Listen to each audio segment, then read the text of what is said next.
Hi there. Do you find yourself living with a constant low level hum of anxiety in the background of your day to day life? It's not always dramatic, heart pounding events so people think about this anxiety attack. Sometimes it's just kind of like a persistent feeling of being unsettled, where even the quiet moments you can't seem to fully relax. It can be frustrating and isolating. So you might try to reason with it or tell yourself to just calm down, but your inner turmoil and sense of being overwhelmed just doesn't go away. And it can make you feel like something's wrong with you, like you're the only person who can't find their off switch. But the truth is, you're not broken. The advice often is. So that's because that feeling of underlying anxiety isn't just a thought, it's a physical state. So your body is stuck in a low grade state of alert. So it's trying to use a thought to fix that physical pattern, like trying to use a password to open a door that needs a key. It just doesn't work.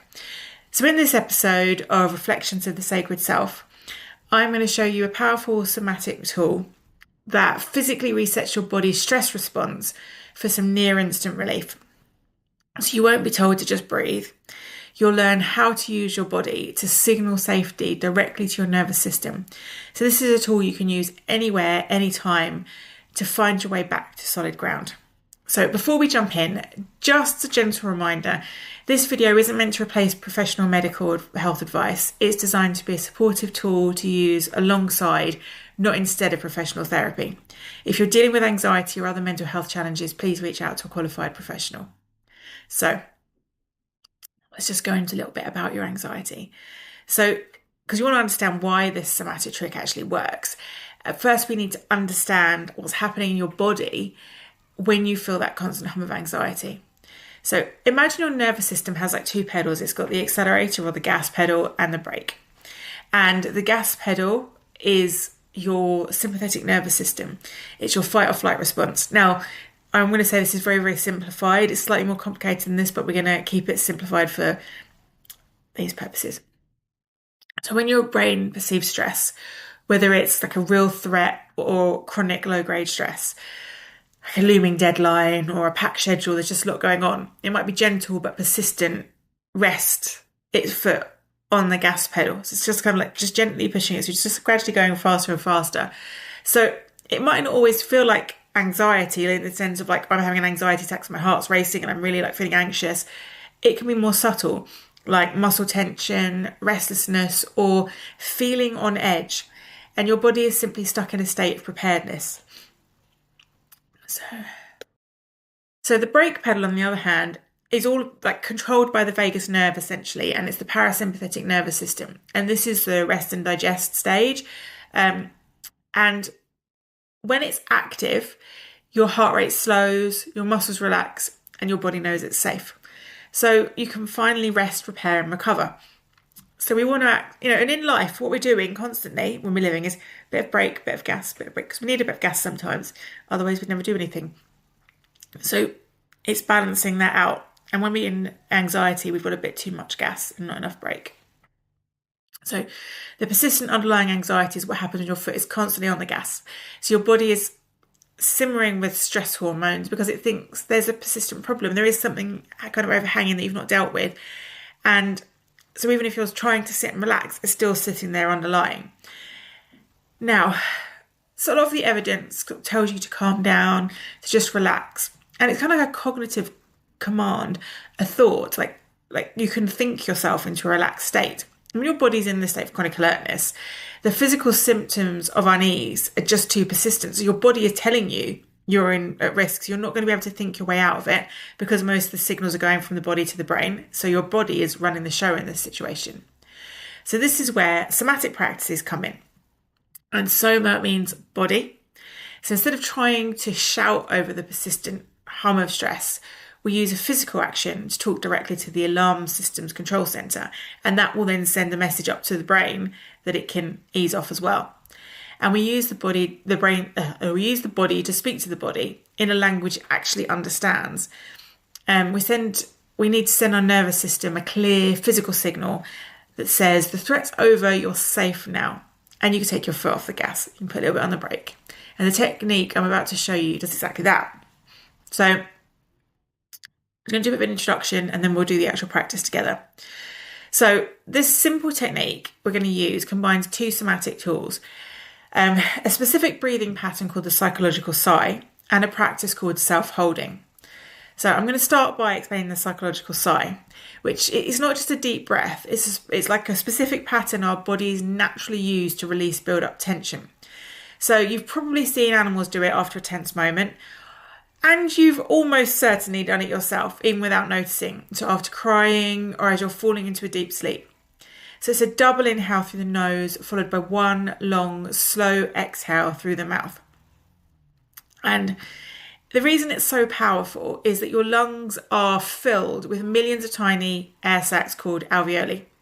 And when you're in a state of chronic stress, these little sacs can collapse, making it harder for your body to get rid of carbon dioxide. And the carbon dioxide build up signals stress to your brain. Because you think when you're having a panic attack, you inhale, you don't exhale, so you're just inhaling and no carbon dioxide is being released. And that keeps you stuck in an anxiety loop. So the special double inhale of this psychological sigh actually pops those tiny sacs back open and allows you to push out the maximum amount of carbon dioxide on the long exhale. So this quick offloading of carbon dioxide is one of the fastest known ways to signal your brain stem that it's time to calm down. And the long exhale is also key as an extended exhale kind of activates the parasympathetic nervous system in your body's brake pedal. One thing just to bear in mind is when you do this and you push out all the carbon dioxide, what you do is you create more space for oxygen, and that can lead to slight lightheadedness. If you feel that, stop immediately, allow it to come back to normal, and then you can carry on. It's just your body kind of readjusting. You combine this powerful breath with self-holding, and basically this is just placing your hands on your own body with gentle, reassuring pressure. But this supportive touch, even from yourself, triggers the release of hormones like oxytocin, which create feelings of safety and connection. So it stimulates the vagus nerve, which I've been talking about already, which sends the message up to the brain that you're safe. It's basically a huge part of our nervous system. And it helps, it's actually 3 branches, but that's a bit more complex than we're going to go in here. And it helps slow, and that's basically the brake pedal, the vagus nerve. And it helps to slow your heart rate and bring a sense of calm. So by combining the mechanical reset of the sigh with the emotional and psychological safety of touch, it creates a powerful signal that tells your entire system, from the brain stem to your heart, that it's safe to stand down. So before we do this practice together, if you're finding this approach to anxiety helpful and you want to learn more ways to work with your nervous system, take a second to subscribe to the channel. It lets me know this content is making a difference. So now let's find a comfortable spot to get into the practice. So I invite you now to find a comfortable position, and you can sit in a chair with your feet flat on the floor, or you can lie down on your back if it feels better. There's no right or wrong way, just whatever feels most supportive for your body right now. So go ahead and gently close your eyes.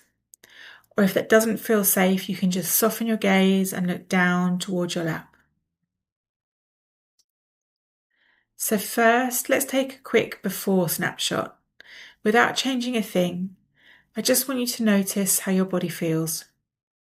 Don't judge it, just be a curious observer. Notice the quality of your thoughts. Is your mind feeling busy, or is it quiet? Bring your awareness to your jaw. Is it clenched? Is there tightness there?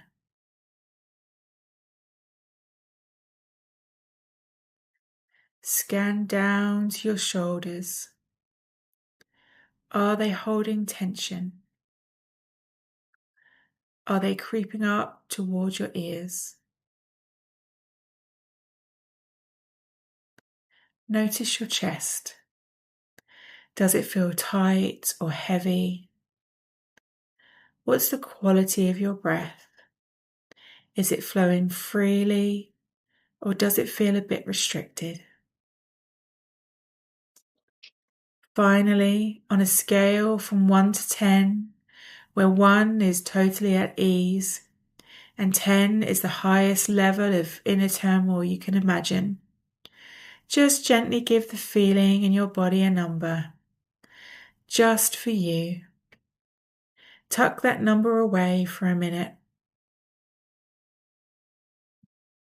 Now, let's bring in some support. I'd like you to take one hand and place it gently over your heart, right in the center of your chest. Then take your other hand and place it on your belly.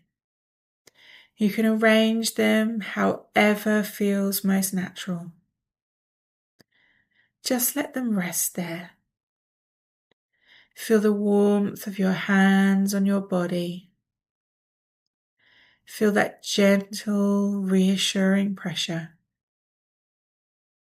This is a signal of presence, a signal of care. You're here with your body. You are safe.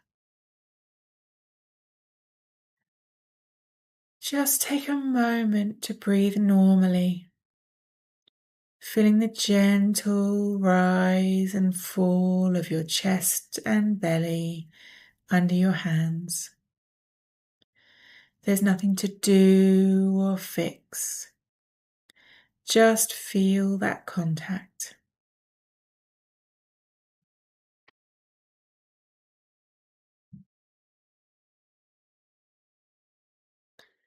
Now we'll introduce the psychological sigh.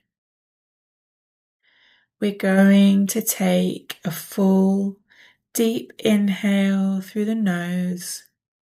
Then right at the top of that breath, we'll sneak in one more quick sip of air. And then we'll let it all go with a long, slow, relaxed exhale through the mouth. So let's do it together. Inhale deeply through your nose. Now a second sip in and a long, slow exhale, just letting it all go. Good. Let's do that again. A deep inhale through the nose. A little extra sip at the top. And a long, full exhale through your mouth. Let the exhale be even longer than the inhale.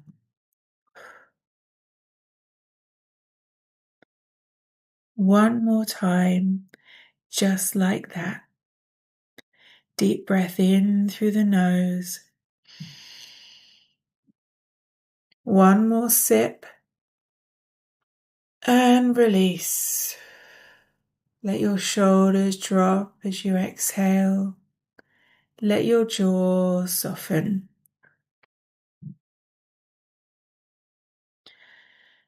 Now just let your breath return to its natural rhythm. Keep your hands resting on your heart and your belly.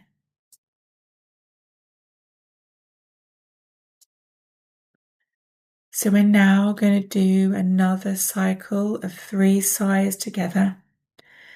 Whenever you're ready, inhale deeply through the nose. And another sip in. And a long, slow sigh out. And again, inhaling. Sip an extra bit in. And release the air slowly, like you're deflating a balloon. Last one, and let this be the deepest breath you've taken all day. Inhaling. And a final sip of air in. And a full, complete release.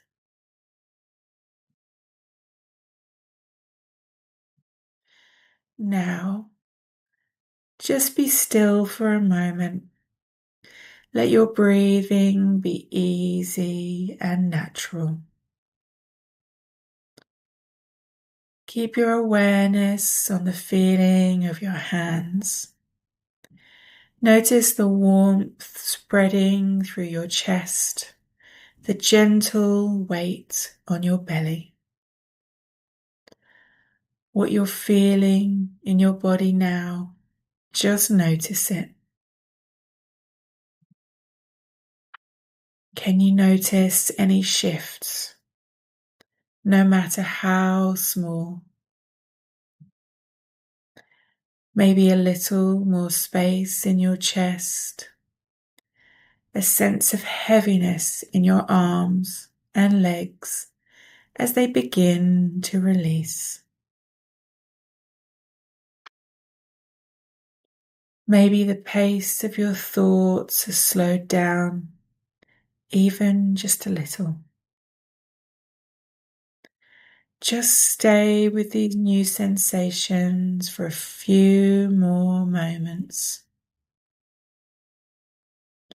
This feeling is your nervous system finding its way back to its natural state of rest.